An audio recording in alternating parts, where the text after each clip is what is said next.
Welcome to the Ministry of Grace Bible study on the book of Revelation. So we are in chapter 14, and you can see from your chart here that these events occur right towards the end of the tribulation. All right?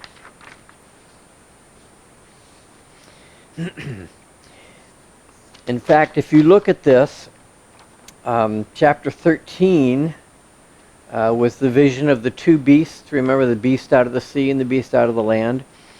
And that vision occurred here, right towards the middle of the tribulation. Right? So this is where a lot of people get confused by Revelation, because it's not sequential. It jumps back and forth, and you have to look for the clues as to when things are happening. For instance, this chapter starts off with, and this is the English Standard Version, it starts off with, "Then I looked and behold on Mount Zion," which sounds like it's happening right after what happened before, in chapter 13. The problem is the word translated "then" is the Greek word kai, which means "and" or "but." It does not mean sequential then. So that's really a bad translation, and the ESV tends to do this at times, but it should read, "And I looked and behold." Okay? So it's not a sequential. So let's look at this. "And I looked and behold, on Mount Zion stood the Lamb, and with him 144,000 who had his name and his Father's name written on their foreheads."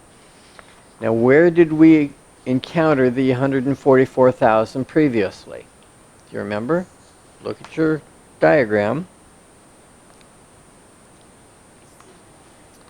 The sealing of the 144,000, and right here is the description of it, and it points to the middle of the tribulation. Okay? So the 144,000, all Jews, remember there was 12,000 from each tribe of Israel. This is not a representation of the church. These are Jews. And they were sealed at mid-trib. So they have been witnessing to people on the earth for 3.5 years now, because we're just about at the end of the tribulation. He said, "Then I looked, and behold, on Mount Zion stood the Lamb, and with him 144,000 who had his name and his Father's name written on their foreheads." So he saw the Lamb, and that again is the Greek word arnion, which means a little lambkin, which is the reference to Jesus throughout the book of Revelation here. So the question is, where is this taking place? It says, "On Mount Zion stood the Lamb." Where is Mount Zion? It's in Israel. Okay? It's where the temple is. It's the temple on the mount is on Mount Zion. However, this is not, I don't believe, the earthly Mount Zion. We'll get into that in just a second. But John says, "And I looked and behold," and if you look at that in the Greek, he's kind of saying, "Then I looked and look at that." Because behold is an emphatic expression in the Greek.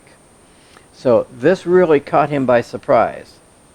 The question is this Mount Zion on the earth, or is this the heavenly Mount Zion? Is he seeing a scene on earth, or is he seeing a heavenly scene?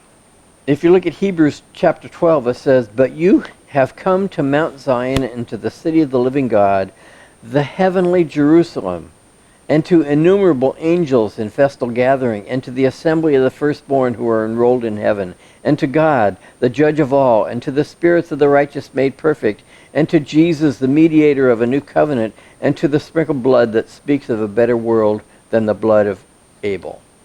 So that Hebrews passage is clearly talking about a heavenly Mount Zion. So we have to look at this one again. One of the interesting features about Mount Zion is after the tribulation, it will be the highest mountain on earth. Why do we know that? Well, if we look at the seventh angel, and this is in Revelation 16, verses 17 to 20. The seventh angel poured out his bowl into the air, and a loud voice came out of the temple from the throne saying, "It is done." And there were flashes of lightning, rumblings, peals of thunder, and a great earthquake, such as there had never been since man was on the earth. So great was that earthquake. The great city was split into 3 parts, and the cities of the nations fell. And God remembered Babylon the Great to make her drain the cup of the wine of the fury of his wrath. Listen to this. And every island fled away, and no mountains were to be found. This is an earthquake so massive that the islands disappear and the mountains literally fall down. Isaiah also foresaw the effects of this great earthquake and the presence of the Lord in all his glory. Note, too, that John the Baptist quoted this passage in Isaiah with respect to the coming of the Messiah. A voice cries, "In the wilderness prepare the way of the Lord, make straight in the desert a highway for our God. Every valley shall be lifted up, and every mountain and hill be made low. The uneven ground shall become level, and the rough places a plain. And the glory of the Lord shall be revealed, and all flesh shall see it together, for the mouth of the Lord has spoken." Okay, so that's a prophecy of Isaiah that John the Baptist quoted that talks about how things will be flattened out before the Lord comes. The psalmist also foresaw this in describing the commencement of the kingdom. He wrote, "As for me, I have set my king on Zion, my holy hill. I will tell the decree. The Lord said to me, 'You are my son. Today I have begotten you. Ask of me, and I will make the nations your heritage, and the ends of the earth your possession. You shall break them with the rod of iron and dash them in pieces like a potter's vessel.'" So the king is set on the hill, the holy hill, Mount Zion. And in Psalm 48, "Great is the Lord and greatly to be praised in the city of our God. His holy mountain, beautiful in elevation, is the joy of all the earth. Mount Zion is in the far north, the great city of the great king," the city of the great king. Now there are other references in the Psalms to let us go up to the Lord, up to Mount Zion. Okay, and again, it will be the only mountain left. Also notice the psalmist referred to Mount Zion as being in the far north. In Psalms 48, "Beautiful in elevation is the joy of all the earth, Mount Zion in the far north, the city of the great king." That expression, "in the far north," are the Hebrew words Eureka, Saphon. Kind of strange sounding words, but Eureka, Saphon. It's interesting that the description of Satan's fall involved his desire to sit on the far reaches of the north. That's also the Hebrew Eureka, Saphon. In fact, in Isaiah 14 it says, "You said in your heart, I will ascend to heaven above the stars of the God. I will set my throne on high.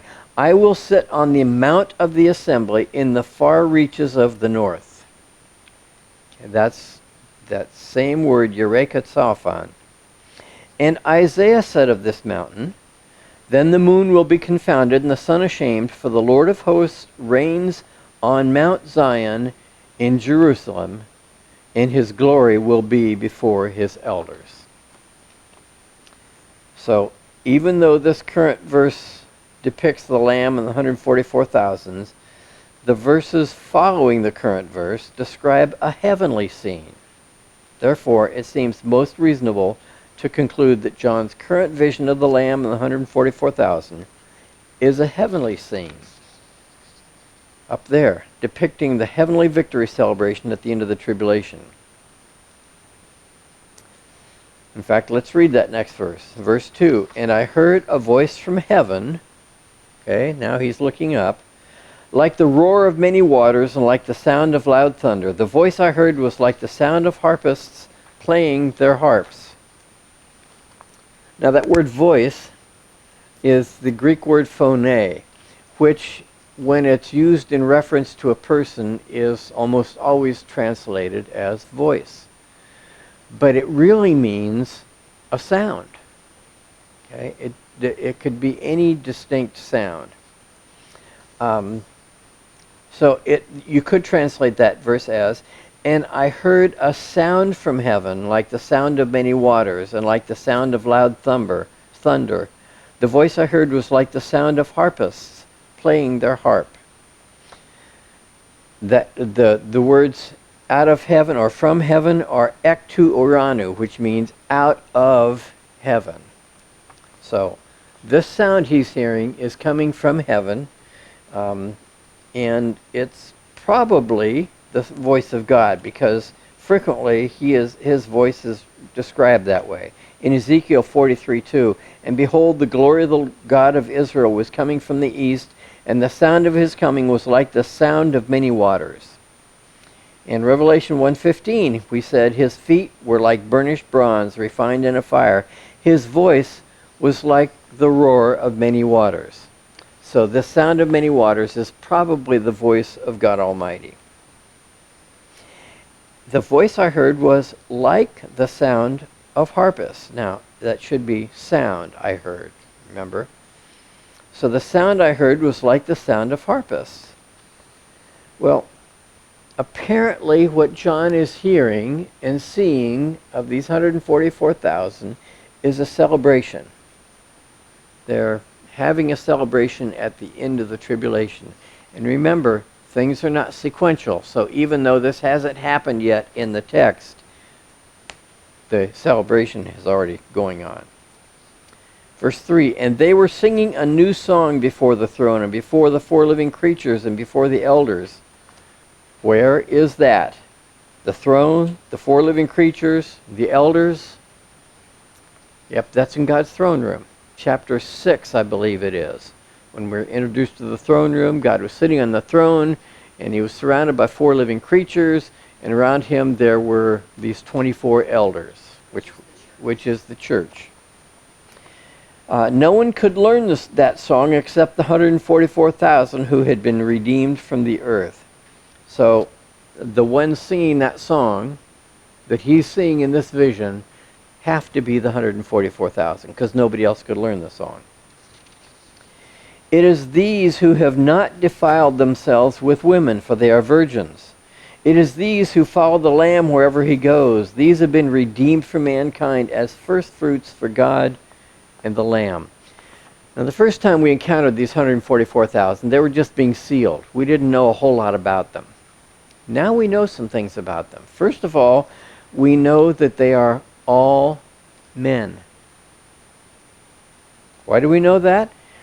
It is these who have not defiled themselves with women. Okay? "For they are virgins. It is these who follow the Lamb wherever he goes. These have been redeemed from mankind as of first fruits from God." Okay, it says these are the first fruits for God and of the Lamb. What is the first fruit? The first fruit that comes up each year.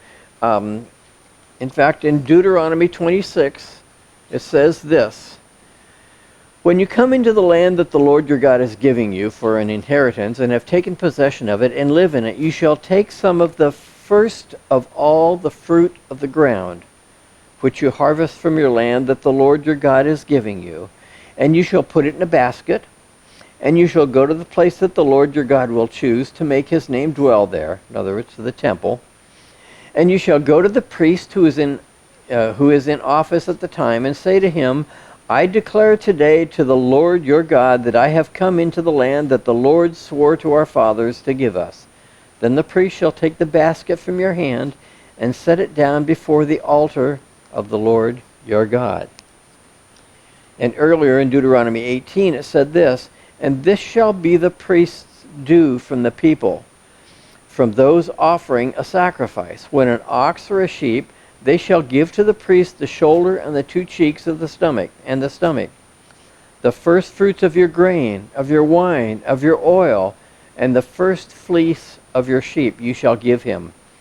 For the Lord your God has chosen him out of all the tribes to stand and minister in the name of the Lord, him and his sons for all time. So the Jews were all required to give the first fruits of their land every year. And in fact, the first of the animals that was born, if they had a cow, the very first animal that was born of the cow would be given to the priests. If they had sheep, a brand new sheep who was the first time they gave birth, that sheep would be dedicated to God and be given to the priests. Remember, this is how the priests made their living, because they didn't work, they didn't own land, they were just supplied from the offerings that were brought in. Okay, so these 144,000 are a kind of first fruits to God.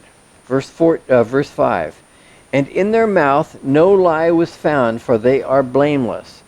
Now some translations, instead of lie, they said fraud or guile, because of the different Greek word. You find the word dalos instead of the word lie, which is pseudos. The best translations or the best Greek manuscripts have pseudos, so lie is probably the best translation of this. For they are blameless, amomos, which means they are without blemish. These 144,000 in God's eyes are absolutely pure. You say, well, how can that be? They have a sin nature, right? Because these are real people, these 144,000. In God's eyes, we Christians are also blameless. How many in this room are actually blameless? I don't see any hands go up. Yeah. Verse 6, Then I saw another angel flying directly overhead with an eternal gospel to proclaim to those who dwell on earth, to every nation and tribe and language and people. And he said with a loud voice, Fear God and give him glory, because the hour of his judgment has come, and worship him who made heaven and earth, the sea, and the springs of water. Now it's not entirely clear as to whether that angel flying in heaven above will be seen by the people on earth. It may be a spiritual flyover, but it may be a real angel there. And this is the first of 5 angels in this section of Revelation. And it says, I saw another angel flying directly overhead. Remember, another can be of the same kind or of a different kind. This is alos, meaning another angel of the same kind. So we have to ask ourselves, the same kind as what? Well, it's really hard to tell. There are lots of angels mentioned, and there wasn't one mentioned just immediately before this. So we have to assume it's just another one of those angels. This angel is proclaiming the eternal or perpetual good news to whom? It says, with an eternal gospel to proclaim to those who dwell on earth. And that is, as we've talked before, the permanent earth dwellers. Okay, so these are the ones who will receive the mark, who will die and will go to Hades. Verse 8, another angel. Another of the same kind, followed, saying, Fallen, fallen is Babylon the Great, she who made all nations drink the wine of the passion of her sexual immorality. So, this angel is announcing there's catastrophic judgment coming, particularly to Babylon. Now, who is Babylon? It could be several things. It could be the actual city of Babylon, because it apparently will be rebuilt. Or it could be a World Trade Center that is known as Babylon, a city like New York City, although I doubt that it'll be New York City, because it'll be somewhere over on the other side of the world. It could be referring to the political socioeconomic system of that tribulation that's run by the beast. It could refer to the false religious system existing at the time. We just don't know. Yeah. In fact, when it says fallen, it more accurately should be translated fell. Babylon the Great fell. Now, we've talked about this type of word before. It's what's known as a proleptic aorist. Aorist simply means something in the past that happened at a point in time. But a proleptic aorist is something that will happen in the future, but it is so certain that it's spoken of as having already happened. Okay? So when they say Babylon fell, this angel is really saying, okay, it is so certain that Babylon's going to fall. Get ready for it. Verse 9, and another angel, a third, followed them, saying with a loud voice. Now, again, imagine you're on the earth, you're one of the permanent earth dwellers, and these angels are flying through heaven.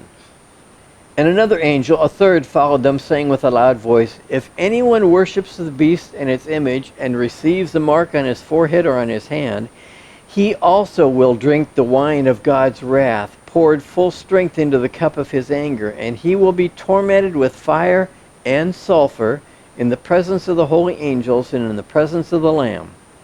And the smoke of their torment goes up forever and ever, and they have no rest, day or night, these worshippers of the beast and its image, and whoever receives the mark of his name. And it says, he also will drink the wine of God's wrath, poured full strength into the cup of his anger. It literally says, having been mixed, unmixed, which means it's full strength. Wine in those days was the drink that everybody drank at every meal. And the reason they drank wine is because the alcohol in it would kill pathogens. So it was healthier than drinking water. But this wasn't full strength wine. It was typically mixed 10 parts water to 1 part wine. And he will be tormented with fire and sulfur in the presence of the holy angels and in the presence of the Lamb. This seems a little contradictory to what Paul says in 2 Thessalonians, where he says, in flaming fire, inflicting vengeance on those who do not know God and on those who do not obey the gospel of our Lord Jesus, they will suffer the punishment of eternal destruction away from the presence of the Lord and from the glory of his might. In fact, one of the torments of the lake of fire, not only will they feel the heat, they know they will not be able to get out of there, but they are eternally separated from God. So apparently what this verse in Revelation here is referring to is at the time of their judgment, at the great white throne judgment, when they're found guilty and sentenced to the lake of fire, it will be in the presence of the angels and of the king. And they will be sent there and forever separated with him. All those who appear before the great white throne judgment will be unsaved. Yes. And they will be judged for their works. And then after that, And then they will be cast into the lake of fire. So there are 3 resurrections. The first one is the rapture. Okay? And in fact, the first resurrection occurs over a long period of time, but the rapture is the first part of that. Okay? So all the living, all the saved people will appear before the Bema Seat judgment. Okay? The second is at the end of the tribulation, when the tribulation martyrs and those saved during the tribulation and all of the Old Testament saints, because remember, the tribulation is dealing with Jews. And this is the sheep and goat judgment. Okay, those who live through the tribulation will be there, but all the Old Testament people who were saved will be there. Okay? And so the first judgment, the Bema Seat, for Christians. The sheep and goat judgment is for Jews and all those who make it through the tribulation. The third resurrection and judgment is of the unsaved, the dead, the permanent earth dwellers, and all those who've come before. Yeah. Verse 13, and I heard a voice from heaven saying, Verse 12. Here is a call for the endurance of the saints, those who keep the commandments of God and their faith in Jesus.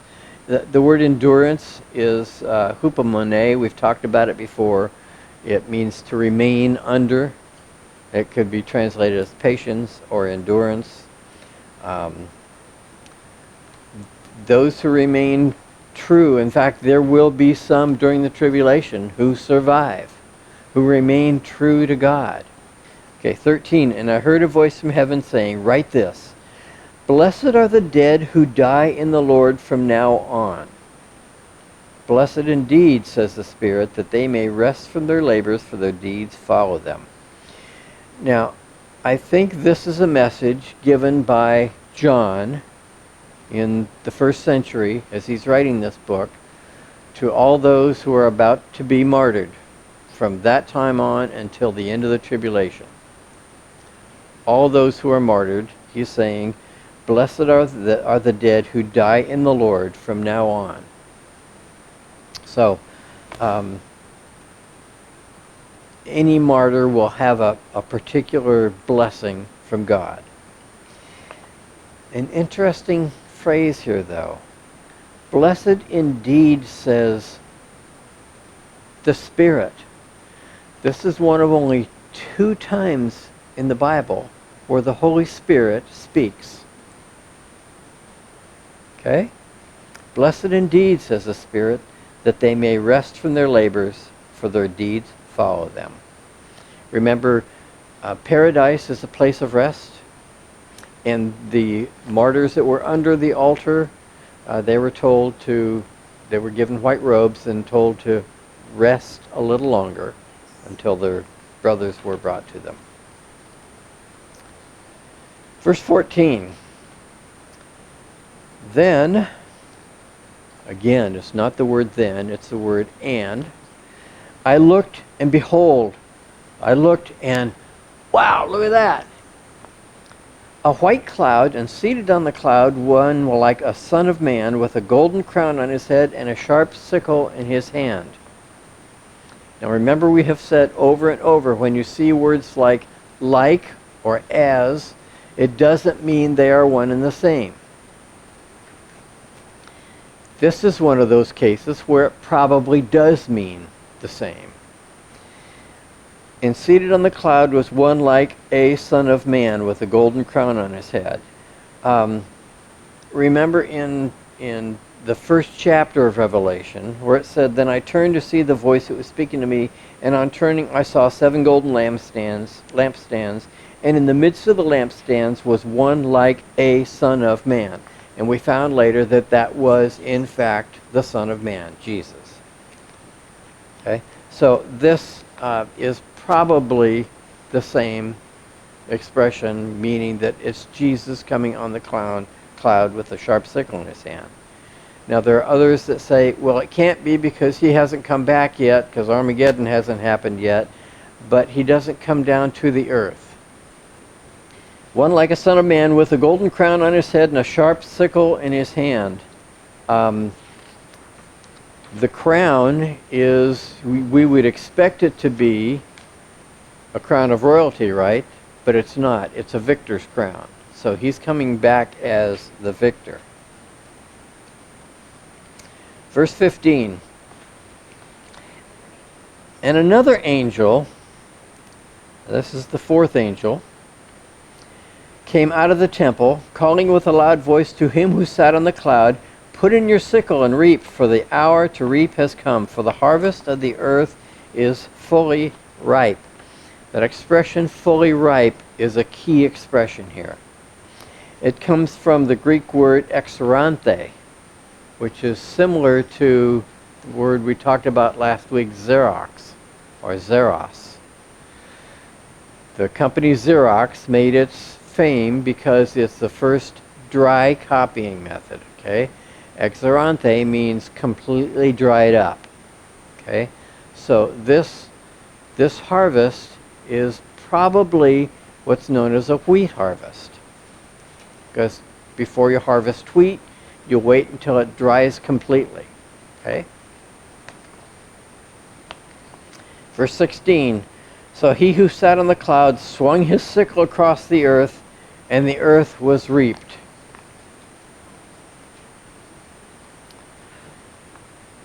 Now, I think this grain harvest is a reference to the seventh trumpet judgment, which is the same as all 7 of the bowl judgments. In fact, if you look at your chart, you'll see here the 7th trumpet right there, and it starts all of these bowl judgments that come. These 5 angels are. No, I think this particular one, this harvest of the grain, is a reference to all of the bowl judgments, okay, which in effect is the 7th trumpet, okay? Because listen to all the things that this grain harvest represents. Some of the most horrific actions of judgment against the earth dwellers. Malignant, oozing sores all over the body of those who have the mark of the beast. The sea becomes blood, like the blood of a dead man. Not red blood, black blood. A dead man after the blood turns black and yucky. All rivers and water sources become blood. Scorching rays from the sun burn men with intense heat. Intense darkness comes over the kingdom of the beast, so dark that people gnash at their teeth and bite their tongues because it's so dark. The Euphrates River dries up, making way for the kings of the east to assemble for Armageddon. And the most violent earthquake to ever strike the earth, that's the one where all islands will disappear and all mountains will be brought low. Okay? So that's the grain harvest. Okay, verse 17. Then, and this is again is and, another angel, this is the 5th angel, came out of the temple which is in heaven. Okay? Again, the scene is up there in heaven. He also having a sharp sickle. And another angel came out from the altar who had power over fire, and he cried with a loud cry to him who had the sharp sickle, saying, Thrust in your sharp sickle and gather the clusters of the vine of the earth, for her grapes are fully ripe. Different words. This does not mean dried up. These words, fully ripe, it's the Greek word ekmasan, meaning at the point of complete ripeness. It's a picture of these as completely full of the juice of rebellion against God, at the maximum point of being ready to make juice from. When our grapes get ripe out in the garden, we wait until they're just completely full, and then they're ripe. And then we bring them in and juice them and enjoy that juice for the rest of the year. So this is a different harvest than the previous harvest. All right? Verse 19, so the angel swung his sickle across the earth and gathered the grape harvest of the earth and threw it into the winepress of the wrath of God. And the winepress was trodden outside the city, and blood flowed from the winepress as high as a horse's bridle for 1,600 stadia. Okay, there's several things we have to look at here. First of all, you remember in the parable of the field that was sowed with good seed, and the enemy came along and sowed the tares. What did the landowner say when his worker said, "Do you want us to go out there and pluck up all the tares?" And he said, "No. Wait, and this is like the harvest at the end of the year, at the end of the age. And I will send my angels out, and they will gather up the tares and cast them into the fire. And then we will harvest the good seed." Okay? This is a different order here, but the wheat harvest has already happened. The good wheat is taken in. Now, the angel is the one that does this reaping. You notice that? Christ did the first one. The angel is doing this one. Threw it into the great winepress of the wrath of God. We are told from the time we first learned about Christianity and every day. We're told God is a God of love. So how can God do all of these horrible things to people? Well, he's also a just God and a God of wrath. And those who oppose him will experience his wrath. And the winepress was trodden outside the city, and the blood flowed from the winepress as high as a horse's bridle for 1,600 stadia. And that's about 200 miles. Now, there is not enough blood in every human being on earth to produce a river of blood this deep for 200 miles. So this is not saying that the river of blood flows that deep. What I believe it's saying is that the blood is splattering that high. And the 200 miles is the distance from the top of Israel to the bottom of Israel, from the northern portion of it to the southern portion of it. Okay? So when Christ comes at Armageddon and defeats his enemies, they're going to be defeated from one end to the other. And I believe this is saying that the blood will splatter. This is one, last week we talked about being one of the most colorful and complete descriptions of the beast and the false prophet. This is probably the goriest chapter of the entire book of Revelation, maybe even of the Bible. All right, so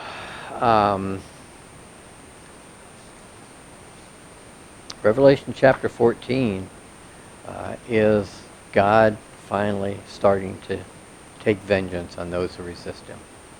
What are we going to do about it?